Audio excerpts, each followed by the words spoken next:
फूलपुर में योगी ने सपा कांग्रेस सहित पाक को ललकार, कहा जब थी इनके हाथ में सत्ता तो आए दिन होती थी आतंकवादी घटनाएं। आजमगढ़ जिले के फूलपुर में लालगंज सुरक्षित लोकसभा क्षेत्र से बीजेपी प्रत्याशी नीलम सोनकर के समर्थन में उत्तर प्रदेश के मुख्यमंत्री भारतीय जनता पार्टी के फायर ब्रांड नेता योगी आदित्यनाथ ने चुनावी मंच से सपा कांग्रेस सहित पाकिस्तान को ललकार, कहा इनके हाथ में सत्ता होती है तो आए दिन होते थे आतंकवादी घटनाएं, लगा रहता था प्रदेश के कई जिलों में कर्फ्यू। देश और प्रदेश में एक समान विचारधारा वाली सरकार बनने से आतंकवादी घटनाओं पर जहां लगा ब्रेक तो वहीं विकास के साथ साथ बहन बेटियों और व्यापारियों की सुरक्षा सुनिश्चित हुई है।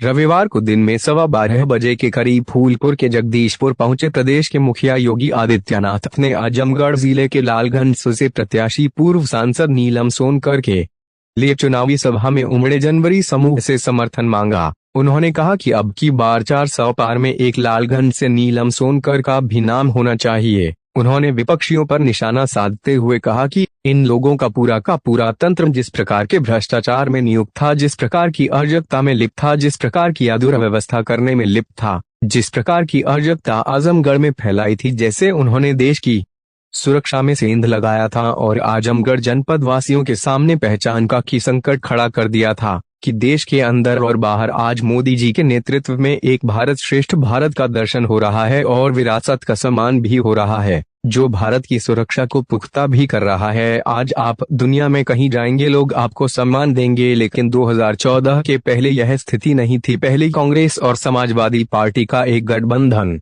भारतवासियों के सामने पहचान का संकट खड़ा कर दिया था। 2014 के पहले देश के अंदर सुरक्षा की स्थिति खराब थी। पहले आतंकी वारदात होती थी, कभी अयोध्या में राम जन्मभूमि पर हमला, कभी काशी के संकट मोचन पर हमला, कभी अयोध्या, वाराणसी और लखनऊ की कचहरी पर हमला, कभी सीआरपीएफ कैंप रामपुर हमला। पर जब भी हम लोग संसद में इस मुद्दे को उठाते थे तो सपा कांग्रेस के लोगों कहते थे कि आतंकवादी तो सीमा पार के है। सरकार के लोग अपने आप लोग बोलते थे कि नहीं, हमारे पास इतनी तैयारी कैसे, हम आतंकवादी का मुकाबला करेंगे। देश की रक्षा नहीं कर पा रहे थे, देश के अंदर अराजकता की स्थिति बनी हुई थी। अब कहीं भारत में तेज आवाज में पटाखा भी फूटता है तो पाकिस्तान पहले ही भारत कहने लगता है इसमें मेरा हाथ नहीं। आप रोज अखबार उठाते थे तो सुबह सुबह या तो आतंकवादी की घटना छपी होती थी या घोटाले की खबर छपी होती थी।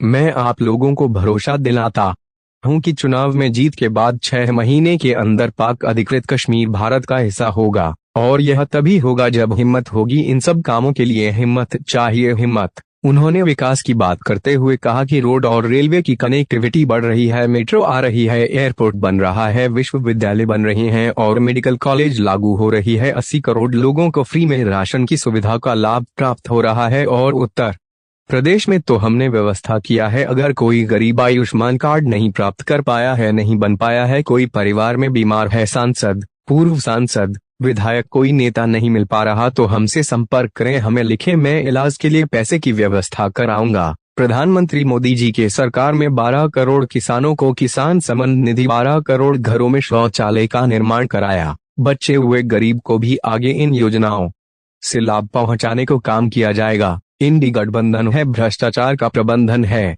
आज उन दिक्कतों का सामना जनता को नहीं करना पड़ता, और वो इसलिए क्योंकि भाजपा की सरकार है। आज गरीब को राशन मिलता है इसलिए क्योंकि भाजपा की सरकार है, और आज हर घर जल की योजना सरकार हो रही है क्योंकि भाजपा की सरकार है। और इसलिए जब केंद्र और राज्य में एक समान विचारधारा की सरकार होती है, यह सरकार जनता जनार्दन की प्रति संवेदनशील होती है।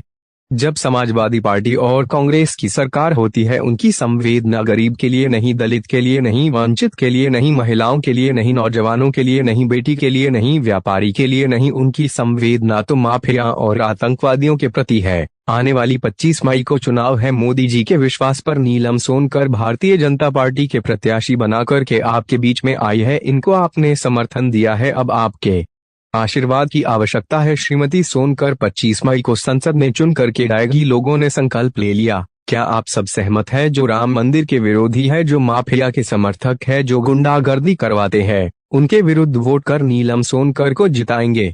इस दौरान हजारों की भीड़ में एक बच्चे व 2 लड़कियों ने योगी आदित्यनाथ की स्क्रैच पेंटिंग बनाई थी, जिसको देख योगी आदित्यनाथ अपने सुरक्षा कर्मियों को पेंटिंग सहित उन बच्चों को मंच पर लाने को कहा। मंच पर पहुंचे बच्चों से पेंटिंग लेते हुए उन्हें प्यार दुलार करते हुए आशीर्वाद भी दिया। इस अवसर पर प्रमुख रूप से सूरत श्रीवास्तव, विनोद राय, अजय नरेश यादव, पूर्व सांसद संगीता आजाद, अहिमरदान आजाद, कृष्ण मुरारी विश्वकर्मा, नगर पंचायत अध्यक्ष राम आशीष बर्नवाल, अंशुमान जायसवाल, अजय जायसवाल, सहजानंद राय, MLC राम सूरत राजभर सहित भारी संख्या में भाजपा से संबंधित पदाधिकारी व नेता व